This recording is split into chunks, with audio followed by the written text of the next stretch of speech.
welcome to Jaida's cookbook. Today we're going to be making focaccia bread, and we're going to do this really pretty design on it.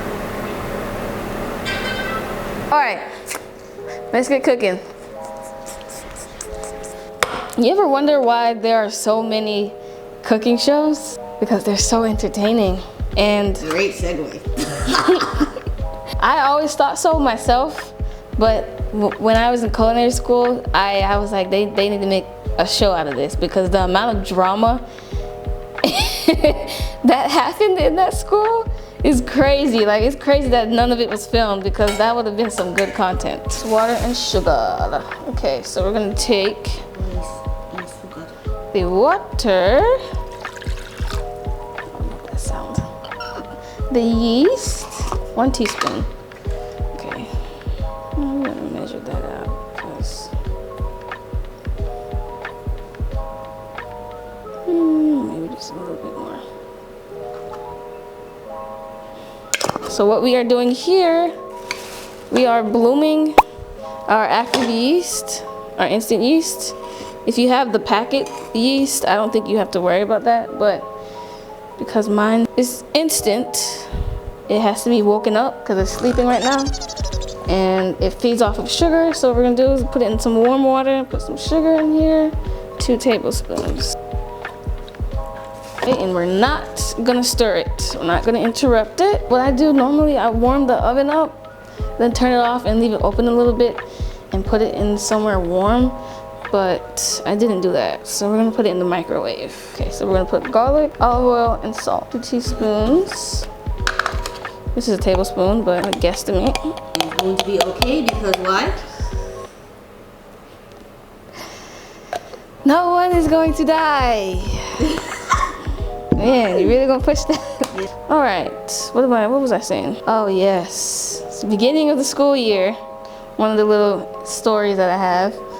Beginning of the school year, everybody's meeting each other, everyone's getting settled in. Got a lot of interesting characters. And we get our knife kits. Interestingly enough, my knife kit is here. But look, it's a Mercer. I don't know if I'm saying that right. No. This one has aged a little bit because I've had it for a while, but here it is. You make me nervous when you're holding that. Why? This space is a potato peeler, but I kind of lost that. It's in that drawer. I kind of lost it. Yes, these are my babies. And we peeled so many carrots one time that this is still orange from that, and this one right here too. But memories. Okay. Wow. Yeah, so we had our knife kits, and one of the prime rules of the school was we were not allowed to leave our knives in the sinks where we all wash our dishes together, because you know why? Someone could reach into the sink not knowing it's in there and cut themselves. So I remember, I'm trying to remember how it went, because this was a long time ago. We just got finished doing a lesson or whatever it was, and we were going to go wash all of our dishes. And I, being a nice person I was like, hey, somebody's knife is in the sink, and I don't want them to get in trouble. So let me go ahead, let me wash it for them and set it over here. One of the guys that I was in class with, we kind of bonded a little bit, so we were always together and like just talking, and whenever we had assignments, we would pair up together. He was kind of an older gentleman, and he came from the Navy or the military, so he was very exact. This is my stuff, nobody touch my stuff, don't put your hands on it. And so I was like, okay, it's me, he's not gonna get mad at me doing it. So I take it out the sink and I wash it, and I put it down and I walk away. And a couple minutes later I hear, what the heck? Who touched my knife? Somebody touched my knife! Y'all don't know how to keep your hands off stuff. And I was like, oh no. And he had his theories on who did it. To this day, he doesn't know that it was me. And until he watches the, sorry, it was me. He got mad and blamed it on somebody, and that was the start of their enemy arc towards that person. Okay, back you go. Oh, so actually, we don't need to do that then, I guess. So, add yeast mixture and the oil to a bowl. Our flour, our flouty flout. I gotta find a bin or something to put this flour and stuff in.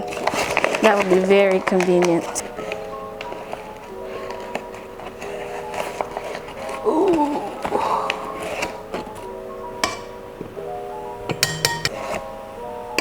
I haven't been watching a lot of shows actually, but most recent is probably Hell's Kitchen. That's my jam. Another one of my funny stories. We were getting ready to go to Food and Wine Festival in St. Augustine, and we were asked to, or actually not asked, but we decided to have a booth there. And then it was a whole weekend where it was a Food and Wine Festival, and then we had another dinner gala type thing in the heart of St. Augustine. Some people could either serve there, or you could serve at the Food and Wine Festival, or you could do both. And so we spent like that whole week leading up to it making different treats and things. And I remember we had this is gonna sound really weird, but you have to see it.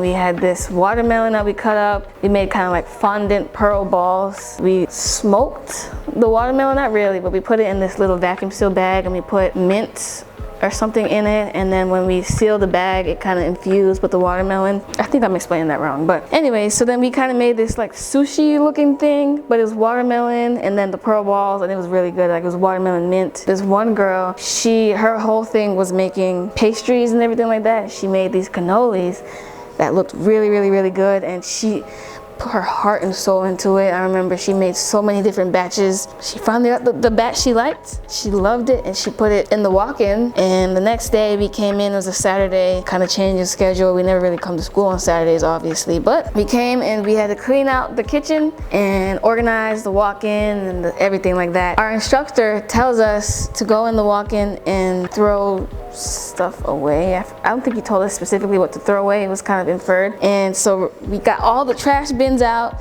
We're dumping everything out, dumping. The girl comes in looking for her cannolis, and they're not there. She's like, "Where are my cannolis? What happened to them?" I'm looking around. I'm like, I didn't see your cannolis. I didn't touch your cannolis. Well, her cannolis were in the trash. Someone had actually thrown them away. They kind of got the instructions a little mixed up, and they were gone. And she had a complete meltdown, understandably so, because she spent all that time making those perfect cannolis to present, and they were gone just like that. They were gone, and she was just bawling. Like you would have thought someone told her her dog died or something. But in this world, that might as well have been her heart. And so she never got to present them, and it was just a really sad thing, and she was just mad the whole day. We had to stay out of her way because, yeah, it was bad. Make them again? Oh, because we had to be at the Food and Wine Festival at a certain time, and it would have been conflicting. Cannolis take a long time to make, and it just wouldn't have worked. We've got to oil this bowl. I'll put you in here, and we're gonna let this rest for half an hour. Okay. I don't know where all this pink food coloring came from. Okay. So I'm gonna spread this. Put some olive oil on the bottom. Now, take this.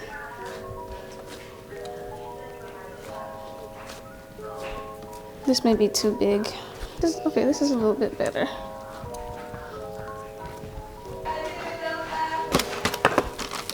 Grape tomatoes, chives, and orange pepper.